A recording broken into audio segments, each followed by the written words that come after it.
Hi everyone, it's Allie from Fathom 5 Tarot, and I'm here with another installment of my What I Have Learned From Insert Tarot deck here.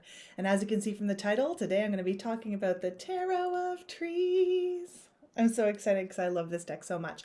And I've actually been holding off until this week because it was Earth Day on Thursday and it's Earth Week.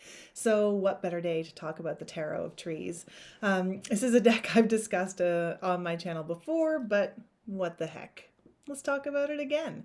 Although I don't think I've ever, maybe I've talked about, did a walkthrough of this one. I can't remember. I think I've maybe only talked about individual cards, but I'm into it. So there are two quite different formats for the Tarot of Trees. This was the first, and I've had this for a few years now. As you can see, oh, that's not the, let's turn around. Oh God, my cards are all turned around. There we go. So this is the back. And as you can see, it's a mini deck. And if you've been around with me for a while, you'll know that mini decks are not my jam. Well, it's like a bigger card. Sorry, it's a really loud car going by. But the back is lovely, and the illustrations are gorgeous. And I've used it a lot. I edged it. It's the only deck I've ever modified. The edging is all I have patience for, and I barely had patience for that. But the black really does make a difference with this little deck. But as I used it over the years, I would always find myself sort of wishing to the universe, oh, one day I hope there's a bigger version of this deck, and I hope that it's matte. Because as you can see, it's not even the glossiest deck I have, but yeah, there's some definite gloss there. And all of those things are things that I don't really prefer. And then the artist through Indiegogo put out a 10th anniversary edition of the deck. And it is bigger and it is matte and it is great. Now, when I say bigger, I'm not kidding. So here's one of the cards. So we're just going to put, it's like almost as big as my entire hand, certainly wider than my hand. And let me find out, okay, this is my Albano weight deck here. So if we're going to hold it up to a regular tarot card, here we go. And then if we want to hold it up to the Tarot of Trees original format, it's teeny weeny. So I know that the size here is a deal breaker for some people. I mean, is it hard to shuffle? Uh-huh. It is. Is it hard to work with? Yep, it's hard. Don't care. Love it. I love this deck. Now I have big hands and whatever, so maybe it's easier for me. For some people, this is a deal breaker. I know she was planning and maybe has already got another version of the little one on her Etsy page, which I will link below. It's a great, great deck. And I think what she's done here is pretty remarkable. Oh, I'll just show you the big one is also gilded with lovely matte gilding because I also don't like shiny gilding. I never need gilding, but I'll take matte if you got it.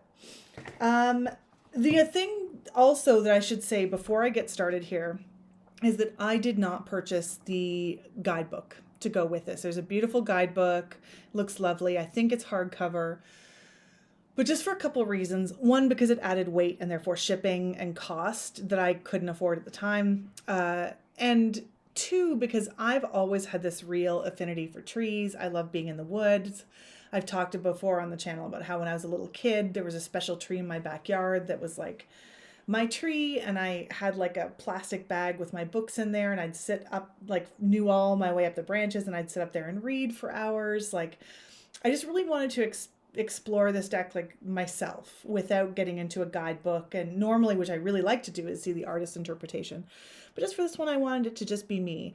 So I may say things today that are not what the artist intended, or maybe even contradictory to what the artist intended. I don't mean it to disrespect, I just haven't read the book. I do recommend you check it out because it's gorgeous. And you'll see when I go through the cards, the art style, this is amazing. And if you check out her Etsy page, she's got lots of other things besides the tarot deck, and including a beautiful oracle, which I don't have. I just don't use oracle decks as much, but check it out.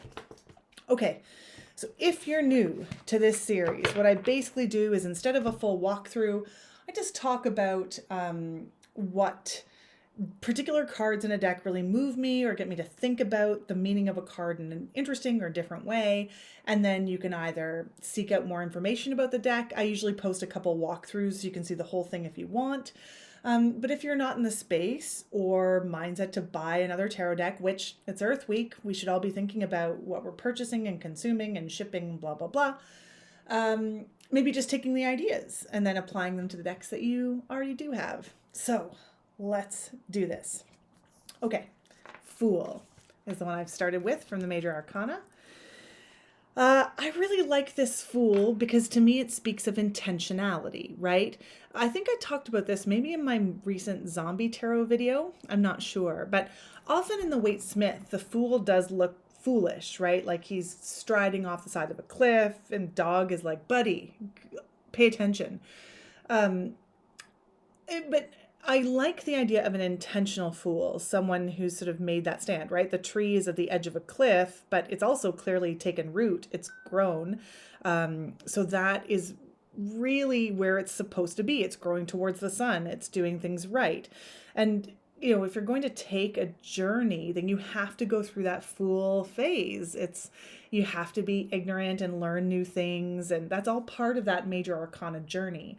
So I like that it's not foolish or not paying attention, but rather this intentional sort of taking on a challenge and starting a new journey. So I like that a lot. The High Priestess. Now, I chose this one not because I particularly learned anything new from it, but I thought it was a great example of how the artist has taken traditional Waite Smith elements and then incorporated them into this deck. Because at first I was like, really? Only trees? How are you going to pull out 78 different images and messages? And even I, as a tree lover, was a bit of a skeptic before I got the deck. But if you like that traditional Waite Smith imagery, there's a lot. There's the moon and that sort of mystical night energy, and the pomegranates and the black and the white pillar on either side, that sort of duality, and the sort of feminine curves of the tree, the idea of the sacred feminine. Like it's got the things there that you might look for. So I just wanted to show that as an example. As a matter of fact, it's such a iconic image that it's the box image on the first version. The second version is the Empress, which I didn't pull for this particular video, but also, isn't that a great Empress? Like, I could have pulled every card in this deck for this video, but I'm not doing walkthroughs. So I had to really cull it down. It was tough. Okay, the next I pulled from the Major Arcana is the Chariot. I love this Chariot. You know, in the Waite Smith depiction, we've got the traditional chariot being maybe pulled in two different directions, which I think is signified by leaves leaving the tree, and then some leaves are still on the tree. But I also really like how this is like it's time to go, right? Where I live, there's very pronounced seasons, and sometimes people are like, oh, fall just means winter's coming. But like, there's a time for that too. For everything, there is a season. I love winter as well. So this idea that it's time to move forward, right? Get going. These leaves on the trees are dead and they need to come down so that they can fertilize the soil and then the cycle can continue. So I really like that depiction of the Chariot. Oh, did I do these out of order? No? Okay, great. This might be my favorite card in the deck. You're not going to be surprised. Strength. Now, I know I've talked about this card on this channel before, but there could not be a better metaphor for strength. Now, this is partly because of where I live. So I'm on-ish, very close to this sort of geographic formation called the Niagara Escarpment, which in Canada begins at Niagara Falls and then goes sort of, if you were driving, it'd be like at least 6 hours until you get into the Great Lake, and then it continues into the Great Lake. So this huge geographic formation that causes big sort of craggy cliffs overlooking the lake, in this case, Lake Huron. And on those cliff faces, you'll find these trees. These incredible, like grubby, shrubby little trees clinging on to the sides of cliff faces. But when ecologists studied them, they realized that they are one of Canada's biggest old growth forests. Some of Canada's oldest trees have survived on these cliff faces for thousands of years.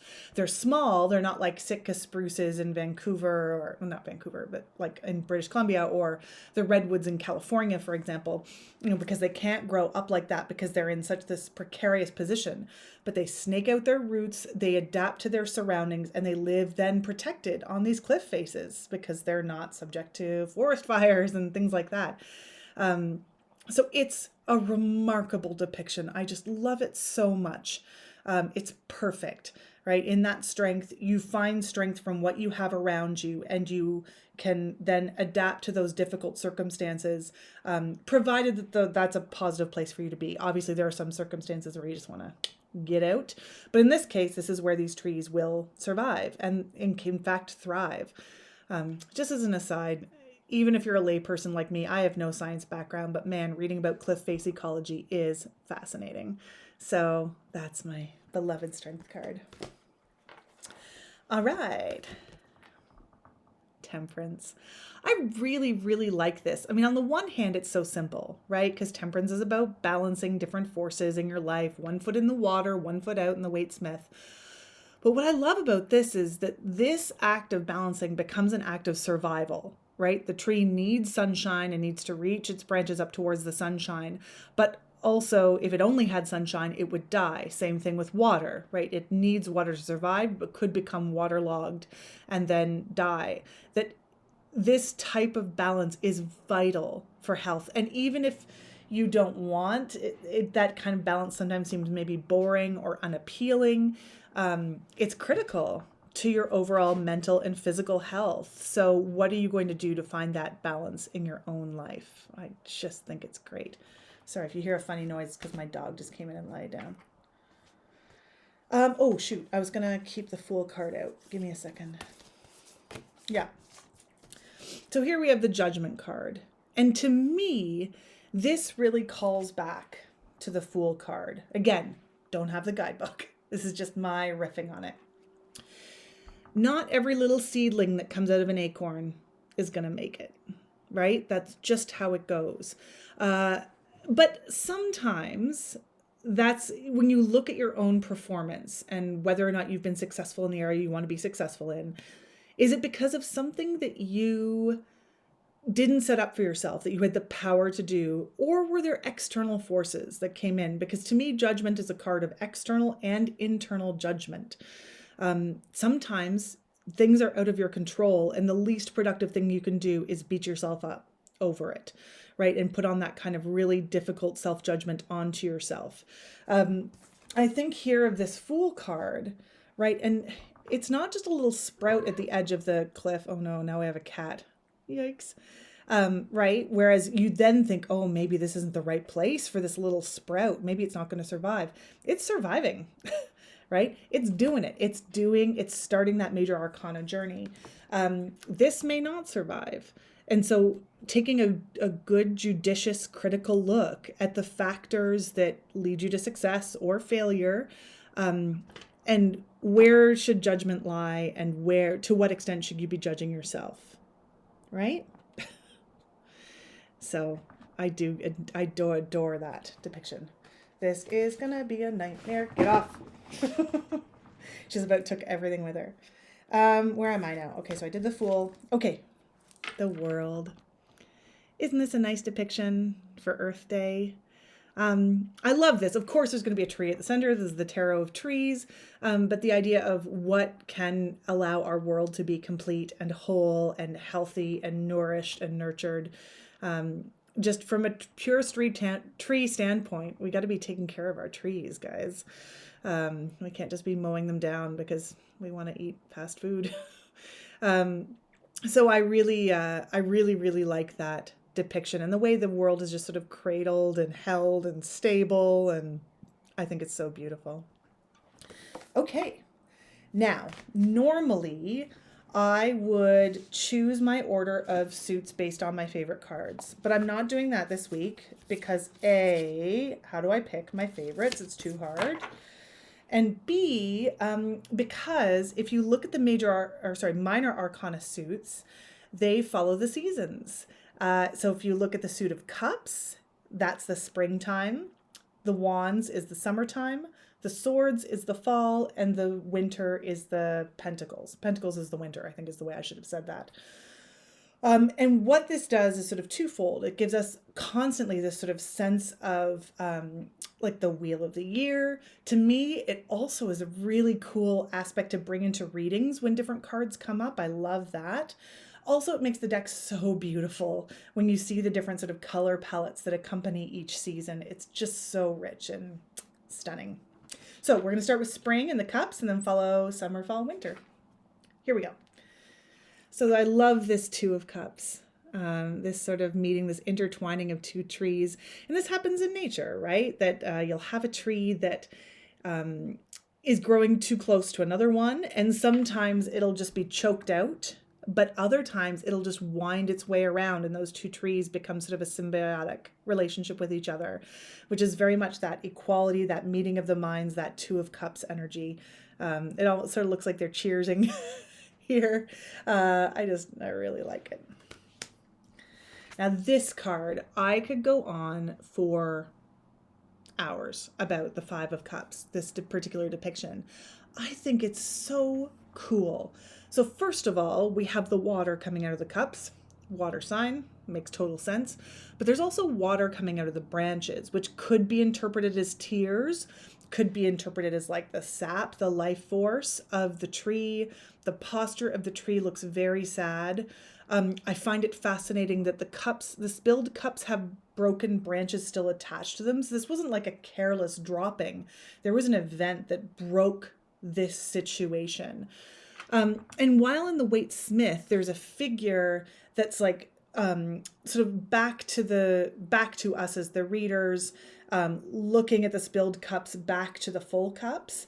So maybe not taking stock and really realizing what is there.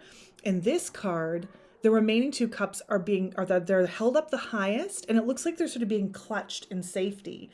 And that can be a really good thing, right? Preserving what you have, but also maybe if this is an emotional thing, you're going to hide those emotions away to protect yourself from this happening again. But then who gets to share in those with you? This could be a real cautionary card. And like many cards in this deck, my interpretation of it is so balanced out by what comes out before it, after it. It's really affected and impacted by each reading. If I bring in different decks, I just think it's such a stunner. And I don't usually have a strong feeling about the Five of Cups, but this one, oh, fantastic. I realized in these videos I talk about the Eight of Cups a lot. And I just want to focus on one thing in this particular card, because I know I talk about that card a lot. There's a lot of interesting depictions. Now, while the tree can't actually up and move itself away, like in the Waite Smith Eight of Cups, unless it's like an ent or something, which maybe that's the interpretation, I don't know. But I do find it interesting that it looks like sort of like a building facade, a broken building facade with the cups inside, the tree outside. So again, that idea of being away from a situation, moving on from a situation. But within the ground, there's new growth. And it makes me think, so often in that card, I focus on the idea of the person moving away. Like that's good for them, right? Like the cups have been stacked, but now it's time for you to move on. It's not good for you to stay there anymore. But this makes me think, not only is it not good for you to stay there anymore, but for whomever or whatever is left behind, you're not helping them if you stay either. Like they will flourish and grow if you go. Which is a funny little poem I just made up. That if you're staying in a situation out of guilt or fear or worry about another one, maybe you're hindering more than you're helping. And it's just a cool added layer to this card that I hadn't really considered before I looked at this deck. Finally, the Queen of Cups. I just think this is a super depiction because it evokes the ace for me, that very like waters pouring over the cup energy, but also this idea of being nestled into the crook of the branches, which are totally symmetrical. It looks completely stable and protected, that you've gone sort of on this cup's emotional journey and that you're going to be Like this is a safe place for you to land, and that very Queen of Cups, like nurturing, loving energy, I just really get out of this card.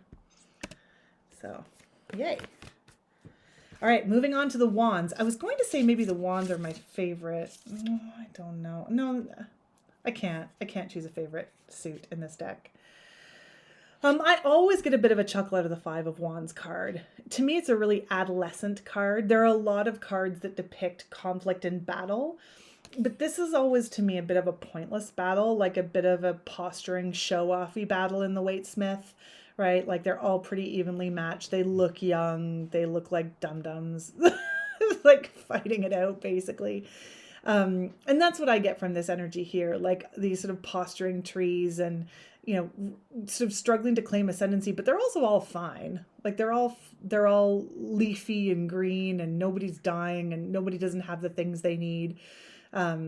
So I think this sort of intertwined branches and the growth here really does do a good job at capturing that adolescent, sort of hot-headed Five of Wands feeling. The Seven of Wands, I think, is really interesting because you can read this either as being protective, right? The trees sort of blocking the way for people to get into this little sort of settlement. There's very little evidence of human activity in any of these cards. This might be the only one. I can't quite remember, but I think it's the only one. Or are you being trapped in? Right? So like protectiveness is only good to a certain point, and then it can become a bit of a hindrance. So I just love the versatility of this particular reading of the Seven of Wands. Like, what's the idea of the enclosure? Is it positive? Is it negative? Is it harmful? Is it helpful? It's beautiful either way, which I think is interesting because there's positives and negatives to both mindsets, but make sure it's right for you in that situation. Eight of Wands just cracks me up. I love it. It's obviously it's meant to mimic the Waitsmith direction of the wands in that card, all shooting out. But to me, it's just like, for some reason they can't grow up, so they're like, screw you, we're going sideways. Right? Like they're just, we're making it work. I can't grow up, fine, I'm gonna grow out in this other weird direction, and I'll be a weird looking tree, but at least I'll be growing. It's just sort of like a little defiant move that I can really get behind. And here we have the Queen of Wands. And again, you can see this sort of Waitsmith, obviously, the idea. But I just love that the cat is in the tree and not just at the foot of the tree, right? This real, again, symbiotic energy between being nurtured and fed and providing a safe harbor, a perch to look down on, right? The idea of your passion and your inspiration, but taking that time to really sort of appreciate what comes out of it. I just really like it. Okay, swords. All right. The Ace of Swords. So here we have actual swords in the cards. The wands is maybe a little bit easier to depict as trees, but here we have the swords. And I love that this is the spine of the tree. And again, you can just see, like here's our summer colors, and here we're moving into our fall colors. So this is the center. If a tree grows outward, right, and adds rings every year, this sort of intellectual basis, this grounding presence of the ace, I just think that's super cool to imply that it is the center of what's going to radiate outwards in this tree. Because I often think of the aces as like an inspiration, a spark, but like this is more rooted is what I was going to say unironically there, but that's how I feel. I pun without even trying. Nerd. Okay. The Five of Swords here, I think, is really interesting. Because it's not necessarily implied that they did the breaking here, right? Like the crack in the tree is not, there's no sword in it. So I find it really fascinating. Like, again, the Five of Swords, this is a very malleable card depending on who it is that you identify with in the card. The beaten, the victor, who's got this like sort of snarky smirk on his face in the Waite-Smith deck. But like bringing down something, and maybe the swords brought it down and maybe it needed to be brought down, but maybe they're just also sort of taking advantage of something that was already down. Again, just the versatility of this card and the malleability. Like I really want to see what comes out of this card when there are other cards next to it. Because it'll really change my interpretation, and I just love it.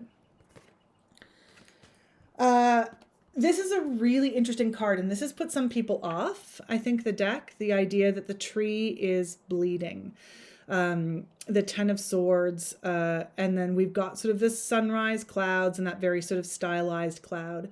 But I really like it because to me, it's the difference between that Five of Cups that we looked at with the tree bleeding water, right? Perhaps crying. And then this sort of being the blood force of the tree, right? Like this sort of dark ending to it. Even in the death card, shoot, which I probably should have pulled as a comparator, the tree is cut down, but it's not bleeding, right? So this means something quite different. It's the only card with blood depicted in it. So we're supposed to understand that as part of the metaphor. Like sometimes death is like, well, death is a part of life and a cycle. And though it's always painful, sometimes it's the conclusion that is wished for if someone's been suffering for a long time. I've seen this in my own life.